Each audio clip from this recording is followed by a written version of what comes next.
이사야 40장부터 구원에 관한 이야기잖아요. 회복이 시작되어졌다. 이것을 알리는 이야기거든요. 누가 구원을 받고 누가 회복을 경험합니까? 40장 이후의 메시지는 회개하고 주님께로 돌아오는 사람들. 그들이 이제 구원의 시대, 회복의 시대 속에서 은혜를 누리게 되는 거죠. 다 은혜 받는 게 아니에요. 다 회복되는 게 아니에요. 회개하고 주님께로 돌아오는 사람들이죠. 1절을 보니까 의인이 죽을지라도 마음에 두는 자가 없고 진실한 이들이 거두어감을 당할지라도 깨닫는 자가 없다. 이제 이렇게 말을 하고 있어요.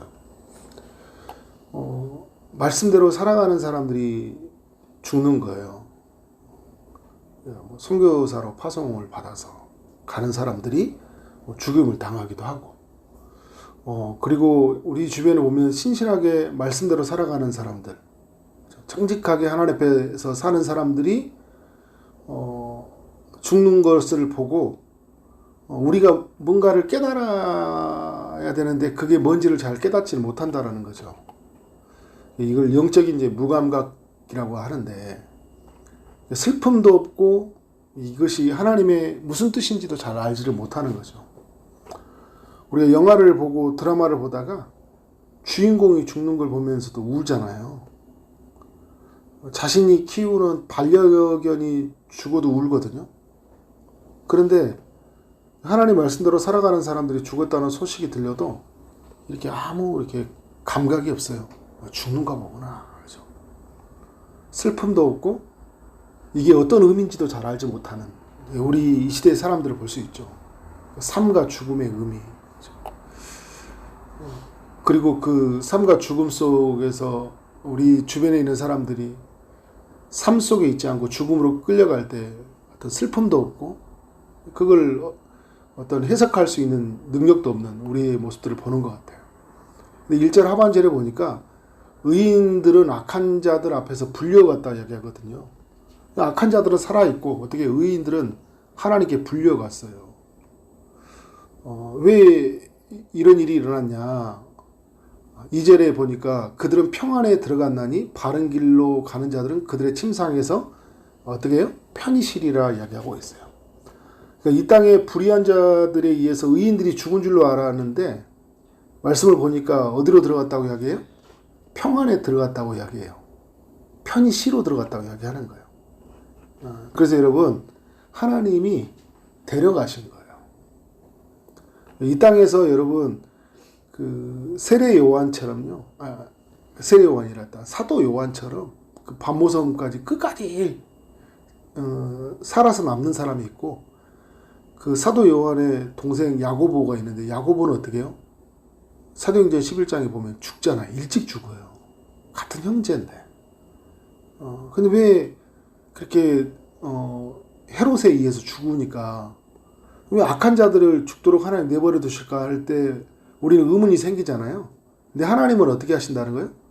불러가신 거예요. 그리고 어떻게? 평안에 들어가게 하신 거예요. 죽음으로써 어떻게 하는 거예요? 그들을 구원해 내시는 거예요. 이 땅에서 사는 삶을 어떻게 해요? 그의 사명이 다 이제 어떻게 보면 마친 거죠. 하나님 편에서 보면. 그리고 어떻게 하는 거예요? 가장 안전하고 가장 평안한 장소로 그를 인도해 가는 거예요. 그러니까 우리가 여러분 막 말씀 전하는 사람들, 정직하게 사는 사람들이 막 죽는 걸 보면서 안타까울 필요 없어요. 그러니까 우리가 여러분 이 땅의 세계가 전부로 본다면 그건 매우 안타까운 일이에요. 그러나 우리가 영원한 세계를 보잖아요. 그죠? 죽음 이후의 세계를 보잖아요. 안식의 세계를 보잖아요. 그러면 어떻게 해요? 이거는 옮겨간 거예요. 옮겨간 거. 그러니까 누가 믿는 사람들이 죽는 거를 이 땅에서 보지 못하기 때문에 슬픈 일이지만 하나님 편에서 보면 어떻게 하는 거예요?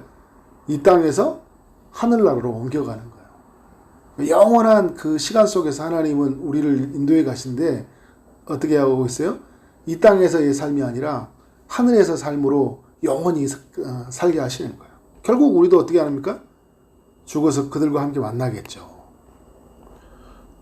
의인으로 살아가는 사람, 세례 요한도 죽었고, 그죠? 다 죽었어요. 근데 사람들이 볼 때는 죽은 것이지만 하나님이 보실 때는 재앙을 피하여 가게 하신 것이고 가장 안전하고 가장 평안한 것으로 인도해 가신 것이다. 근데 이걸 보면서 우리는 뭘 해야 되냐면 이 땅의 삶으로 끝나는 게 아니나 라는 이 깨달음이 하나 있어야 되겠고, 그렇죠? 그리고 또 하나는 뭐냐면 의인들이 죽어가는 도록 하는 이 악인들을 보면서 그런 안타까움들, 그런 슬픔이 있어야 되죠. 이 슬픔이에요. 왜 악한 자들은 저렇게 하나님의 말씀을 전하는 자들을 받아들이지 못하고 죽이는 걸까? 그렇죠? 그리고 또 우리 인간적인 아쉬움, 슬픔들이 있죠. 그런데 이걸로 우리가 다 끝나는 게 아니라 또 우리에게는 소망은 뭐예요? 그들은 하나님께로 옮겨갔다. 지금 평안한 곳으로 갔다. 쉬는 곳으로 갔다. 그는 사명을 하려 했다. 이렇게 생각하면 우리에게는 또 은혜가 있어요. 그러나 또 한쪽에서는 어떤 게 있죠? 슬픔이 있죠. 또 깨닫는 마음들이 있는 거예요. 근데 하나님을 아는 사람들은 이런 깨달음, 이런 슬픔, 이런 소망, 이게 다 함께 교차를 해요. 근데 이걸 깨닫는 게 없으면 그냥 삶 자체로만 바라보고 완전히 슬픈 거고요. 그러니까 의인들, 믿음으로 살아가는 사람들 아무런 감각이 없어요. 그래서 여러분 이걸 영적인 무감각이라고 하는 거예요. 영적인 감각이 우리 삶 안에 좀 깨어나야 돼요. 영적으로 바라보는 생각들. 3절 이하에서 보면 인간들이 얼마나 이제 이 땅에 살면서 악해져 있는지를 보여주는데요. 그러니까 그 40장 이후에 구원의 시대, 회복의 시대가 도래한다고 이야기했는데 사람들은 1절에 보면 마음에 두는 자가 없고 깨닫는 자가 없다고 이야기하잖아요. 다 어떻게 살아가냐면 3절 이후에서 어떤 삶이에요? 우상 숭배하고 살아가요. 무당의 자식, 간음자와 음녀의 자식들아 너희는 가까이 오라 이야기하고 있어요. 그야말로 어떻게 해요? 하나님은 없고 그냥 무당들, 그죠? 그리고 무당들을 의지하고 그 무당들이 숭배하는 그 우상의 마음이 빼앗겨서 삶을 살아가는 거죠. 너희가 누구를 희롱하냐? 누구를 향하여 입을 크게 벌리며 혀를 내미느냐? 그죠? 너희는 패역한 자식, 거짓의 후손이 아니냐? 예, 하나님의 백성이 아니라는 것을 말하고 있어요. 그래서 그 하나님의 백성들이라면 어떻게 하나님이 아닌 다른 것을 숭배할 수 있고, 그죠? 다른 것을 의지하고 살아갈 수 있냐라는 거예요. 5절에 보니까 너희가 상수리 나무 모든 푸른 나무 아래에서 음욕을 피우며 골짜기 가운데 바위 틈에서 자녀를 도살하는도다. 자녀를 도살하면서 신을 숭배하는 게 이제 몰렉신이라고 이야기하잖아요. 몰렉신을 숭배하는 사람들. 그리고 산에 올라가서 그죠? 우상 숭배하는 사람들. 여러 사람들의 모습들을 보여주고 있죠. 그래서 여러분 6절 이하에서 쭉 이렇게 우상 숭배하는 사람들의 이야기를 우리에게 들려주고 있는데 11절에 보니까 내가 너희가 누구를 두려워하며 누구로 말미암아 놀랍기에 거짓을 말하며 나를 생각하지 아니하며 이를 마음에 두지 아니하느냐. 너희가 나를 경외하지 아니함은 내가 오랫동안 잠잠했기 때문이 아니냐. 그죠? 하나님 가만히 있으니까 어떻게 하는 거예요? 하나님에 대한 경외함이 없고 그 경외함이 없는 삶의 모습이 어떤 걸로 드러나는 거예요? 우상 숭배로 드러나는 거예요. 산으로, 무당으로, 그죠? 하나님 그런 대체자들로 이렇게 찾아가서 마음이 완전히 빼앗겨 버린 거죠. 왜 이런 우상에게 나가는 걸까요? 돈을 많이 준다고 하니까 돈이 많이 주는 것은 뭐든지 가는 거예요. 누구든지 섬기는 거예요. 그게 나의 신이 되는 거예요. 성공을 보장해 준다고 하니까 안전하게 살게 해준다 하니까 학업의 문, 취업의 문, 결혼의 문, 자녀를 낳게 하는 어떤 태의 문을 열게 해준다고 하니까 나의 인생의 문을 열어주면 어떻게 하는 거예요? 거기는 그곳은 나의 신이 되어버리는 거죠. 그래서 어떻게 합니까? 하나님은 없고 그냥 하나님이 없는 다른 신이 내 마음을 주장하고 그렇게 살아가는 모습들을 볼 수 있어요. 그래서 여러분 우리가 이 시대를 보면 지금 우리에게는 뭐 산당도 없고 뭐 무당도 없지만 여전히 우리의 삶 안에는 하나님의 대체자들이 많이 있잖아요. 그죠? 그러니까 하나님보다 내 마음을 더 차지하면 하나님보다 더 많이 내가 나를 더 사랑하는 것이 있고, 그죠? 하나님보다 더 우선이 돼 있는 거, 그게 우상이거든요. 그 우상을 어떻게 해야 될까요? 우리가 여러분 깨트려야 되죠. 그런데 여러분 오늘 11절에 말한 것처럼 하나님이 이렇게 잠잠하고 있으니까 어떻게 해요? 우리 계속 뭔가에 붙들려 있어요. 뭔가 거기를 막 붙잡고 살아가요. 어떻게 해요? 우리가 살아가는 동안 깨트려야 되잖아요. 왜냐하면 12절에 이런 이야기 하잖아요. 너의 공의를 내가 보이리라. 내가 행한 일이 너에게 무익하니라. 그죠? 보이겠다라는 거예요. 하나님이. 무서운 일이거든요. 13절에 내가 부르짖을 때 내가 모은 우상들에게 너를 구원하게 하라. 그것들은 다 바람에 날려가겠고. 그죠? 너를 한번 구원하는지 보라는 거죠. 그게 너 구원할 것 같아? 다 바람에 날려간다는 거예요. 기온에 불려갈 것이며. 그런데 여러분 말씀을 하고 있어요. 나를 의뢰하는 자는 땅을 차지하겠고 나의 거룩한 산을 기업으로 얻으리라. 누구를 의지해야 돼요? 우리는 하나님을 의지해야 된다는 거예요. 그래야 그것이 가장 안전한 길이라는 거예요. 우리는 여러분 하나님을 예배해야 돼요. 하나님 말씀 중심으로 살아가야 돼요. 교회는 예배 공동체입니다. 철저히 우리의 삶이 예배로 나아가야 돼요. 우리는 여러분 말씀을 붙들고 살아가야 돼요.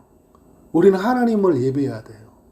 우리 돈이 신이 아니잖아요. 성공이, 안전이, 그것이 신이 아니잖아요. 그것을 주는 이가 누구예요? 하나님이시잖아요. 하나님이시잖아요. 그러면 우리가 이제 뭘 해야 되냐면 14절 이후에 보니까 오늘 말씀은 회개를 촉구하고 있거든요. 그가 말하기를 도두어 길을 수축하여 내 백성의 길에서 거치는 것을 제하여 버리라. 무슨 말이냐면 하나님께로 가는 길에 우리 장애물들 있잖아요. 방해물들. 하나님을 잘 섬기려고 하니까 뭐가 탁탁 걸리는 게 있어요. 주님 이것만 하고요. 그죠? 이것만 하고요. 이런 것들이 있다고요. 그걸 제하해 버리라는 거예요. 이 장애물들이 있어요. 우리가 하나님께 저 나중에 주님 섬길게요. 지금 바빠서요. 그죠? 이것만 하고요. 그죠? 우리 마음을 빼앗겨 버린 것들 많이 있잖아요. 어떻게? 그걸 가감하게 제하해 버리는 거예요. 어떤 것도 우리가 하나님께 가는 길에 막을 수 없어요. 장애물이 될 수 없다고요. 그러니까 우리가 은혜를 구해야 되죠. 주님 그걸 뛰어넘게 해 주옵소서. 이것을 지나가게 해 주옵소서. 도두어 주옵소서. 그죠? 도두어 주옵소서. 길을 수축해서 하나님께로 온전히 향하며 나가게 하여 주옵소서. 우리가 하나님께 예배하려고 하면 그죠? 뭔가 이렇게 장애물들이 있죠. 말씀대로 살아가려면. 뭔가 이렇게 안 되는 이유들이 있다고 사람들이 말해요. 안 되는 이유들이 있어요. 나 그것 때문에 못하는 거예요, 사실. 아니에요. 그걸 제하해 버리라고요. 그거 안 해도 돼요. 그죠? 그거 안 해도 돼요. 살아요. 사람이 말하잖아. 흔히 그런 이야기 하잖아요. 안 죽어. 그거 안 한다고 해서. 15절은 이런 이야기 하고 있어요. 그 중간 이후에 보니까. 또한 통회하고 마음이 겸손한 자와 함께 있다. 하나님. 그러니까 하나님 우리에게 뭘 원하는 거예요? 통회하는 마음. 죄를 뉘우치는 마음 있죠. 그리고 이렇게 살아서는 안 된다는 마음. 겸손한 마음. 나 하나님 없으면 나 죽는다. 나 하나님 없으면 끝나. 나한테 제일 중요한 건 하나님이야. 하나님이 이렇게 하잖아요. 겸손한 자의 영을 소생시키고 통회하는 자의 마음을 소생시키게 한다고요. 누구를 살려주냐? 누구를 세워주냐? 누가 안전하냐? 겸손한 자, 통회한 자들이 일어나는 거예요. 하나님이 살려주심을 경험하는 거예요. 18절에 이렇게 내용을 보니까 이런 이야기 하고 있어요.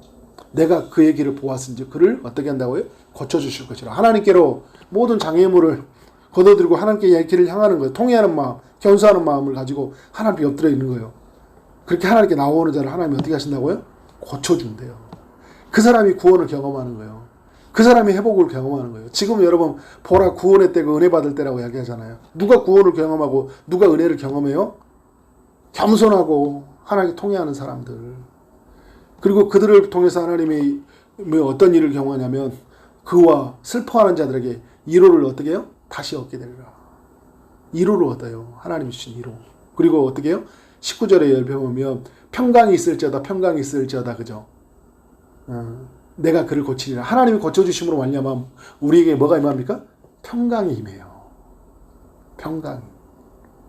하나님의 뜻이 완벽하게 이루어짐으로 말미암아 우리 안에 평강이 이루어진다 이야기하잖아요. 근데 여러분 만약에 그렇지 않고 말씀을 저버리고 하나님께 나아가지 않으면 어떻게 해요? 평강이 없어요. 그래서 20절 21절이 말하잖아요. 악인은 평온함이 없대요. 우상 숭배하고 깨닫는 마음이 없고 그죠? 하나님께로 마음을 돌이키는 마음 사람이 없고 이 시대가 전부인 줄 알고 이 세상의 것들 붙들고 막 나아가잖아요. 돈에 성공에 다른 사람들이 말하는 그 사람들처럼 살아가고자 하나님 없이 그냥 추구하는 것들이 있잖아요. 그렇게 살아가는 것은 평온함이 없다라는 거예요. 21절에 내 하나님의 말씀에 악인에게는 어떻게 해요? 평강이 없다 이렇게 선언하잖아요. 그러니까 여러분 우리가 막 예수 안 믿는 사람들 막 이야기하는 것들을 안 믿으니까 평강 없어요. 그런데 여러분 우리가 예수 믿는다고 하면서도 다른 신을 붙잡고 있으면 우리에게 평강이 있어 없어요? 평강이 없어요. 그러니까 늘 삶이 불안하잖아요. 천정근거 뭔가 이렇게 불안하고 염려가 되고 왜 이렇게 우리가 마음이 이렇게 힘든지 막 요동이 치는지 몰라요. 우리 안에 뭔가 이렇게 우상이 있고 하나님이 대체자들이 있어요. 짝퉁한 하나님. 이걸 깨트려야 돼요. 겸손하게 통회하는 마음을 하나님께 엎드려줘요. 그러면 여러분 다 없어도 돼요. 그거 안 가져도 돼요. 근데 뭐가 우리가 넘쳐요? 평강이 넘쳐요. 되게 강 같은 평화. 이런 은혜가 있는 이 새벽이 되어지기를 주님의 이름으로 축원합니다. 기도합니다. 하나님 오늘 또 필요한 말씀 허락하시니 감사합니다. 우리에게 깨닫는 마음들 하나님을 찾는 마음 겸손하고 통회하는 마음을 부어 주옵소서. 하나님께로 가는 모든 장애물들을 제어해 버리고 하나님께로 나아감으로 말미암아 이 세상에 줄 수 없는 그 평강을 누리는 그 위로를 누리는 치유를 경험하는 하루 되게 하여 주옵소서. 예수 그리스도 이름으로 기도를 싸움나이다. 아멘.